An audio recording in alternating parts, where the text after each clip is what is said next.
بخشش کا مدار عقائد پر ہے نہ کہ اعمال پر، اور انبیاء علیہ الصلاۃ والسلام، صدیقین، شہداء، صلحاء کے ساتھ معیت کے لیے اعمال صالحہ ضروری ہے۔ الحمدللہ وکفیٰ والصلاۃ والسلام علی سیدنا محمد المصطفیٰ واحمد المجتبیٰ وعلى آلہ الاتقیاء واصحابہ الاصفیاء، اما بعد فاعوذ باللہ من الشیطان الرجیم، بسم اللہ الرحمن الرحیم۔ ومن يطع الله والرسول فأولئك مع الذين أنعم الله عليهم من النبيين والصديقين والشهداء والصالحين وحسن أولئك رفيقا، ذلك الفضل من الله وكفى بالله عليما۔ صدق اللہ العظیم۔ سورۃ النساء کی آیت نمبر 69 اور 70۔ وَمَن يُطِعِ اللَّهَ وَالرَّسُولَ، جو کوئی اطاعت کرے گا اللہ کی اور رسول اللہ صلی اللہ علیہ وسلم کی، فَأُولَئِكَ مَعَ الَّذِينَ أَنْعَمَ اللَّهُ عَلَيْهِم مِّنَ النَّبِيِّينَ، یہ اطاعت کرنے والے ان لوگوں کے ساتھ ہوں گے جن پر اللہ نے انعام فرمایا، یعنی انبیاء والصدیقین والشہداء اور شہداء والصالحین اور نیک بخت، وَحَسُنَ أُولَئِكَ رَفِيقًا، اور اچھی ہے ان لوگوں کی رفاقت۔ ذالک الفضل من اللہ، یہ اللہ کی طرف سے فضل ہے، وکفیٰ باللہ علیما، اور اللہ کافی ہے جاننے والا۔ اس آیات مبارکہ میں، پہلی آیت مبارکہ میں خالق کائنات نے ارشاد فرمایا کہ جو کوئی اللہ اور اس کے رسول کی اطاعت کرے گا، اللہ کی اطاعت براہ راست اور رسول اللہ صلی اللہ علیہ وسلم کی اطاعت اللہ تعالیٰ کے حکم کی وجہ سے، اللہ تعالیٰ نے حکم دیا میرے رسول کی اطاعت کرو، اس لیے رسول اللہ صلی اللہ علیہ وسلم کی اطاعت بھی واجب ہے۔ اور جو کوئی رسول اللہ کی اطاعت کرے گویا کہ اس نے اللہ کی اطاعت کی۔ من یطع الرسول فقد اطاع اللہ، جو کوئی رسول کا کہنا مانے اس نے گویا کہ اللہ کا کہنا مانا۔ تو رسول کی اطاعت بھی ضروری اور اللہ کی اطاعت بھی ضروری، جیسے پیچھے ہم پڑھ چکے ہیں کہ تمام انبیاء مطاع ہیں، ان کی اطاعت کرنا از حد ضروری ہے۔ تو فرمایا کہ جنت کے جو درجات ہیں وہ اطاعت پر موقوف ہیں۔ جو انبیاء کی اطاعت کرے گا، صدیقین کی، شہداء کی، صلحاء کی، جن لوگوں کی جو اطاعت کرے گا، قیامت کے دن اللہ تعالیٰ انہی کے ساتھ ان کو ملا دیں گے۔ حدیث پاک کے اندر مرفوع حدیث ہے، المرء مع من احب، بندہ اسی کے ساتھ ہوگا جس کے ساتھ وہ محبت کرتا ہے۔ تو اس آیت کو سمجھنے کے لیے اس کا شان نزول سمجھنا ہوگا۔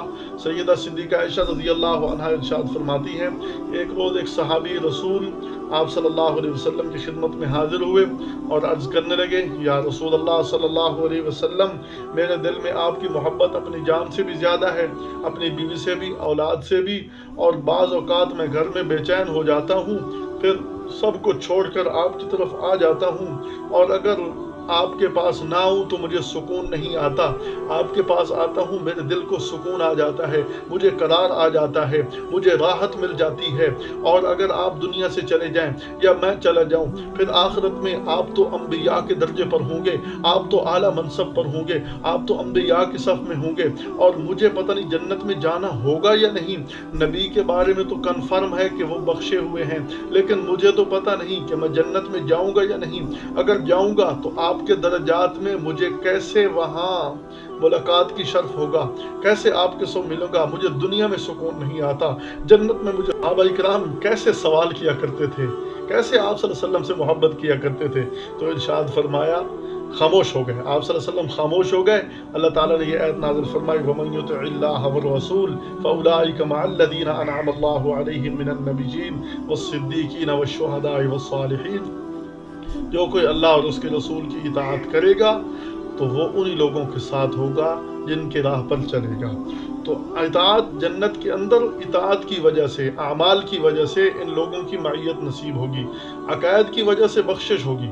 عقیدہ ٹھیک ہے، اگر اعمال کچھ نہیں ہے، ایک نہ ایک دن ضرور جنت میں جائے گا۔ اعمال سے اس نے اتنے بڑے عمل کیے ہوئے ہیں، اعمال سے بہت بڑا بوجھ اس نے بنایا ہوا ہے، لیکن عقیدہ ٹھیک نہیں ہے، عقیدہ ٹھیک نہ ہونے کی وجہ سے اس کے یہ اعمال رائگاں جائیں گے. وجوہ یومئذ خاشعہ عاملۃ ناصبہ تصلی نارا حامیہ. کئی چہرے اس دن خشوع و خضوع والے، ماتھے پہ محراب بنا ہوگا، چہرے پہ نمازوں کے نشانات ہوں گے. عاملۃ تھکے ہوئے ہوں گے، محنت کر کر کے اپنے آپ کو، عاملۃ محنت کرنے والے، ناصبہ تھکے ہوئے. کیا ہوگا؟ تصلی نارا حامیہ، جہنم کی دہکتی ہوئی آگ میں داخل ہوں گے. کیوں؟ عقیدہ بنیاد ٹھیک نہیں ہے. تو عقائد پر بخشش کا مدار ہے. باقی اعمال صالح کی وجہ سے اللہ رب العالمین جنت کے درجات بڑھاتے جائیں گے. تو جتنا عمل جس کا مضبوط ہوگا اتنا ہی اللہ تعالیٰ جنت میں درجات عالیہ نصیب فرمائیں گے. تو جنت میں جو ملاقات ہوگی انبیاء سے، صدیقین سے، شہداء سے، صلحاء سے، اس کی کئی صورتیں ہیں. چنانچہ موطا امام مالک میں جناب ابو سعید خدری رضی اللہ عنہ سے منقول ہے کہ آپ صلی اللہ علیہ وسلم نے فرمایا، اہل جنت اپنی کھڑکیوں میں سے اپنے سے اوپر کے طبقات والے کو دیکھیں گے جیسے کہ دنیا میں تم ستاروں کو دیکھتے ہو. ایک ملاقات کی یہ صورت ہوگی کہ جیسے کھڑکی سے خوشنما نظارے کو آدمی، بالا خانے سے خوشنما نظارے کو بندہ دیکھ رہا ہوتا ہے، ایسے ملاقات ہوگی. اور یہ بھی ممکن ہے کہ اللہ تعالیٰ درجات میں ملاقات کے لیے حکم دیں گے کہ نیچے درجے والے اوپر آ جاؤ، اوپر والوں سے ملاقات کر لو. جیسا دنیا کے اندر ہوتا ہے کہ غریب لوگ بھی امیروں کے پاس جاتے ہیں، وہاں امیروں کی بیٹھک میں بیٹھتے ہیں، وہاں امیروں کے بڑے بڑے عالیشان محلات میں بیٹھتے ہیں. اور یہ بھی ممکن ہے کہ اللہ فرمائیں گے کہ تم جنت کے اوپر والے درجات والے نیچے والوں کے پاس آؤ. جیسے دنیا میں عام ہوتا ہے کہ بڑے لوگ چھوٹے کو محتاج ہیں، چھوٹے بڑوں کے محتاج ہیں، تو بڑے لوگ بھی چھوٹوں کے پاس آ جاتے ہیں، ان کی جھونپڑی کے اندر، ان کی رہائش گاہ میں آ جاتے ہیں. اگرچہ وہ ان کی شایان شان نہیں ہوتا لیکن پھر بھی آتے ہیں. تو اللہ تعالیٰ ایسے ہی فرمائیں گے کہ اوپر والے نیچے والے آ جائیں. اور یہ بھی ممکن ہے کہ اللہ تعالیٰ ان کی بیٹھک ایسی بنا دے، رہائش ایسی بنا دے کہ غریب امیروں کو دیکھتے رہیں. امیر وہاں نیکیوں والے ہوں گے، نیکیاں جن کی زیادہ ہوں گی وہاں وہ امیر ہوں گے. امیر غریبوں کو دیکھتے رہیں جن کے پاس نیکیاں کم ہوں گی، اگرچہ دنیا میں بڑی ٹھاٹ باٹ والے ہوں گے. تو یہ سب ممکن ہے. اسی طرح ایک صحابی حضرت کعب بن اسلم رضی اللہ عنہ، ان کے بارے میں آتا ہے صحیح مسلم کے اندر کہ حضرت صلی اللہ علیہ وسلم کے ساتھ ایک رات گزاری اور آپ صلی اللہ علیہ وسلم کے لیے وضو کا پانی مہیا کیا، مسواک مہیا کیا. آپ صلی اللہ علیہ وسلم نے دیکھا بڑی خدمت کر رہا ہے، فرمایا کہ کعب کیا مانگتے ہو؟ تو کہنے لگے یا رسول اللہ صلی اللہ علیہ وسلم اور تو کچھ نہیں مانگتا. فرمایا جنت میں آپ کی صحبت چاہتا ہوں، جنت میں آپ کی معیت چاہتا ہوں. آپ صلی اللہ علیہ وسلم نے فرمایا اور کچھ؟ کہنے لگا اور تو کچھ نہیں. آپ صلی اللہ علیہ وسلم نے فرمایا اعنی علی نفسک بکثرت السجود، اپنی مدد کرو میرے تک پہنچنے کے لیے سجود کی کثرت کے ساتھ، یعنی نوافل کثرت سے پڑھو تو تمہیں میری معیت نصیب ہو جائے گی. اسی طرح مسند احمد میں ایک ہے کہ رسول اللہ صلی اللہ علیہ وسلم کے پاس ایک شخص آیا اور عرض کیا، یا رسول اللہ صلی اللہ علیہ وسلم میری بہت بڑی خواہش ہے کہ میں اس بات کی جنت میں آپ کے ساتھ رہوں. میں اس بات کی گواہی دیتا ہوں کہ اللہ ایک ہے اور محمد صلی اللہ علیہ وسلم اللہ کے رسول ہیں، آپ سچے نبی ہیں، 5 وقت کی نماز بھی پڑھتا ہوں، زکوٰۃ بھی ادا کرتا ہوں، رمضان کے روزے بھی رکھتا ہوں.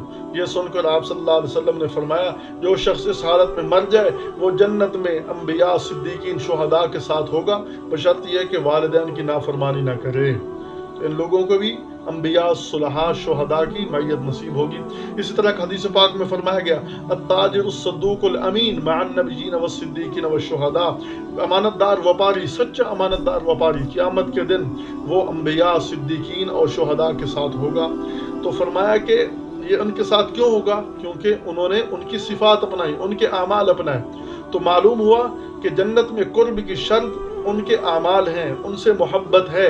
جتنی محبت ہوگی، جس سے محبت ہوگی قیامت کے دن اسی کی معیت نصیب ہوگی. جیسے پہلے میں نے عرض کیا المرء مع من احبہ. تو جنت میں رفاقت وہ اعمال پر ہے، اعمال پر موقوف ہے، اور جنت میں داخلہ وہ عقائد پر موقوف ہے. عقائد صحیحہ، جنت میں داخلہ یقینی. اور اگر اعمال میں کمزوری ہے تو انہی کے مطابق درجات. اعمال میں پختگی تو پھر جنت کے اندر جو معیت ہوگی وہ جیسے جتنا مضبوط عمل ہوگا انہی لوگوں کے ساتھ ہوگا. تو یہ کسی رنگ اور نسل پر موقوف نہیں. جنت میں کسی کی رفاقت کسی رنگ اور نسل پر موقوف نہیں. میں ایک حدیث پاک کی روایت آپ کے سامنے پیش کرتا ہوں کہ ایک حبشی آیا آپ صلی اللہ علیہ وسلم کے پاس اور عرض کیا یا رسول اللہ صلی اللہ علیہ وسلم میں آپ کے ساتھ جنت میں کیسے رہوں گا؟ آپ تو بڑے حسین و جمیل ہیں، خوبصورت ہیں، حسن و صورت میں ممتاز ہیں، میں ایک کالا حبشی آپ کے ساتھ کیسے ملوں گا؟ آپ صلی اللہ علیہ وسلم کو کہنے لگا اگر میں اس بات کی تصدیق کروں جو آپ کرتے ہیں، اگر میں وہ قائل ہو جاؤں لا الہ الا اللہ کا جو آپ فرماتے ہیں، اور میرے ذمے جو چیزیں ہیں میں وہ سب کرنے لگ جاؤں، فلاح نجات مجھے مل جائے گی اور آپ کی میت نصیب ہو جائے گی۔ تو آپ صلی اللہ علیہ وسلم نے ارشاد فرمایا کہ تم اس حبشیانہ بدصورتی کے ساتھ جنت میں نہیں، بلکہ قسم ہے اس ذات کی جس کے قبضہ میں میری جان ہے، جنت میں کالے رنگ کے حبشی سفید اور حسین ہو جائیں گے اور 1000 سال کی مسافت سے چمکیں گے، اور جو شخص لا الہ الا اللہ کا قائل ہو اس کی فلاح و نجات اللہ کے ذمہ ہو جاتی ہے۔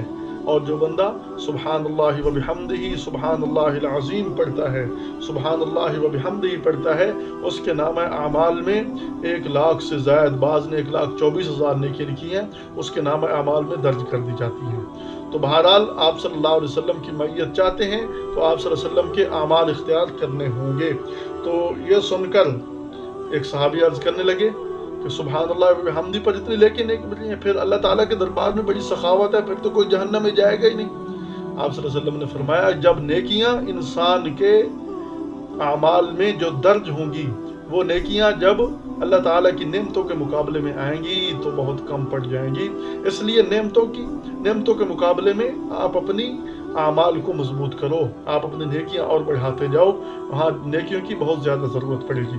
تو فرمایا من یطع اللہ والرسول، جو کو اطاعت کرے اللہ کی اور رسول کی، فرمایا کہ وہ قیامت کے دن انبیاء کے ساتھ ہوگا، صدیقین کے ساتھ، شہداء کے ساتھ، صلحاء کے ساتھ۔ اچھا، ایک بندہ سب کی اطاعت کرتا ہے، انبیاء کی اطاعت بھی کرتا ہے، صلحاء کی اطاعت بھی کرتا ہے، صدیقین کے دروازے پر بھی چلتا ہے، پھر وہ کس کے ساتھ ہوگا؟ تو فرمایا یہ صفات جو ہیں یہ صفات متداخلہ، یہ صفات متضادہ نہیں ہیں۔ ایسا نہیں ہو کہ نبی ہو اور صدیق نہ ہو، ہر نبی صدیق ہوتا ہے۔ انہو کان صدیقا نبیا، اللہ تعالیٰ نے ابراہیم علیہ السلام کے بارے میں کیا فرمایا؟ وہ صدیق بھی تھے اور نبی بھی تھے۔ ایسا نہیں ہے کہ یہ صفات متضادہ ہے، بلکہ ہر نبی صدیق ہوتا ہے اور ہر نبی صالح ہوتا ہے۔ بعض انبیاء شہید بھی ہوئے، نبی صدیق اور صالح تو لازمی ہوتا ہے، اصطلاحی نہیں، مراتب کے اعتبار سے، اور ہر نبی صدیق اور صالح ضرور ہوتا ہے۔ بعض انبیاء شہید بھی ہیں، حضرت زکریا، حضرت یحییٰ علیہ السلام وہ شہید بھی ہیں، نبی بھی ہیں، صدیق بھی ہیں، شہید بھی ہیں، اور ہر نبی صدیق۔ یہ صفات متداخل۔ ایک آدمی ایسا ہے، ایک آدمی ہو، اس کی مثال میں دیتا ہوں، ایک آدمی ہو، اب وہ جو ہے نا بیک وقت وہ ایک حافظ بھی ہے، قاری بھی ہے، عالم بھی ہے، اور اسی طرح مفسر بھی ہے، محدث بھی ہے۔ اسی طرح ایک آدمی فقیہ بھی ہو، محدث بھی ہو، مفسر بھی ہو، اور پھر جو ہے نا وہ ڈاکٹر بھی ہو سکتا ہے۔ اسی طرح ایک آدمی ڈاکٹر بھی ہو، وہ ڈرائیور بھی ہو، انجینئر بھی ہو، وہ ہو سکتا ہے۔ تو یہ صفات متداخل ہے، متضادہ نہیں ہے کہ ایک آدمی کی صفات ہو۔ تو فرمایا جس صفت کا غلبہ ہوگا قیامت کے دن انہی کے ساتھ ہوگا۔ جو انبیاء کی صفات زیادہ اپنائے گا وہ انبیاء کی صف میں ہوگا، جو صدیقین کی صف میں ہوگا، جو صدیقین کی صفات اپنائے گا وہ صدیقین کے ساتھ ہوگا، جو شہداء کی صفات اپنائے گا وہ شہداء کے ساتھ ہوگا، اور جو صلحاء کی صفات اپنائے گا وہ صلحاء کے ساتھ ہوگا۔ جس میں جس صفت کا غلبہ ہوگا وہ اسی کے ساتھ ہوگا۔ تو یہ بات تو سمجھ آ گئی۔ اب ہم دیکھتے ہیں کہ انبیاء کون ہیں، صدیقین کون ہیں، شہداء اور صلحاء کون ہیں قیامت کے دن جو ان کی میت نصیب ہوگی۔ انبیاء نبی ان کی جمع ہے۔ نبی اس انسان کو کہتے ہیں جو انسانی برادری کی رہنمائی کے لیے اللہ تعالیٰ نے اس کو بھیجا ہو احکام دے کر۔ تو نبی ایک انسان ہوتا ہے، وہ انسانی برادری کی طرف بھیجا جاتا ہے۔ وَمَا أَرْسَلْنَا قَبْلَكَ إِلَّا رِجَالًا نُوحِي إِلَيْهِمْ، ہم نے آپ سے پہلے جتنے بھی بھیجے وہ مرد تھے، عورتیں نہیں تھیں، مرد انسان ہوتا ہے۔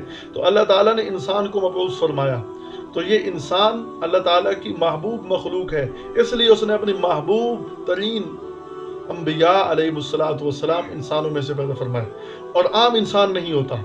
اللہ تعالیٰ نے ان کے اندر صفات، ایسی ملکوتی صفات رکھی ہوتی ہیں کہ عام انسان وہ صفات نہیں اپنا سکتا۔ عام انسان کے بس میں نہیں ہے کہ انبیاء کی صفات اپنائے، ہاں کوشش ضرور کرنی چاہیے۔ انبیاء کی نماز، انبیاء کے صدقہ، انبیاء علیہ السلام کا اخلاص، یہ عام انسان سے مشکل ہے، ناممکن